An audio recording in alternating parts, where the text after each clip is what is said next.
Nah, tadi kita udah lihat ya tentang pembangunan ekonomi. Sekarang kita mau lihat tentang pertumbuhan ekonomi. Bedanya apa sih? Nih mungkin lo pernah denger di radio, berita, atau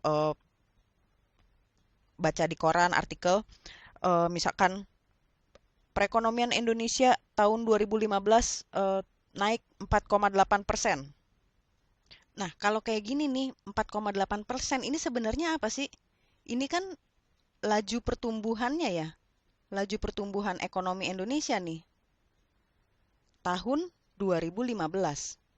Kalau kita bilang ini tumbuh 4,8%, berarti kan kita ada perbandingan ya.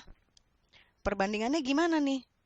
Naik 4,8% dibandingkan dengan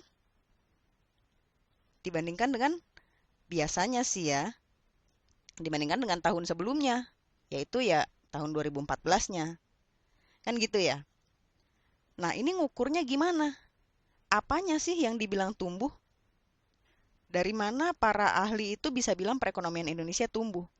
Yang tadi kita udah pelajarin tuh, indikator pembangunan ekonomi sama dengan indikator pertumbuhan ekonomi nih, yaitu pendapatan nasional. Ini kan gue udah bilang ya, pendapatan nasional nanti akan ada bab tersendiri yang membahas khusus tentang ini. Nah, kita juga yang tadi kita udah bahas bahwa pendapatan nasional tuh ada yang namanya PDB atau GDP, ya kan? Ada apa lagi?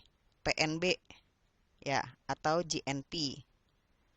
Terus apa lagi? Ada yang namanya pendapatan per kapita, ya kan? Nah, inilah ukuran-ukuran yang digunakan untuk mengukur laju pertumbuhan ekonomi. Nah, terus ngitungnya gimana kalau kita punya angka, misalkan kita punya angka PDB atau punya angka PNB atau angka pendapatan nasional, gimana nih? Balik lagi nih ya, tadi kan kita udah bilang kalau di tahun 2015 ini perekonomian Indonesia naik 4,8%, ini dibandingkan dengan tahun sebelumnya atau tahun lalu, periode waktu yang lalu. Berarti rumusnya kan kita mesti bandingin sama yang tahun lalu ya. Jadi rumusnya kayak gini. PNB tahun ini, PNBT, dikurangi dengan PNB tahun lalu atau PNBT-1 dibagi dengan PNB-T-1 kali 100%. Kenapa dikali 100%? Karena laju pertumbuhan selalu dalam persentase. Terus apakah ini harus selalu PNB? Enggak juga. Kita bisa aja pakai PDB, bisa juga pakai pendapatan per kapita. Di sini gue tulis pakai PNB karena biasanya di textbook itu pakai ditulisnya rumusnya pakai PNB ya. Tapi gue pengen lo tahu konsepnya bahwa untuk menghitung laju pertumbuhan ekonomi suatu negara nggak harus pakai PNB. Bisa pakai PDB, bisa pakai pendapatan per kapita, pakai PNB pun bisa. Nah, dari ini semua bisa disimpulin nggak definisi dari pertumbuhan ekonomi itu apa sih? Inilah definisi pertumbuhan ekonomi. Kenaikan kapasitas suatu negara dalam jangka panjang untuk menyediakan barang dan jasa bagi masyarakatnya.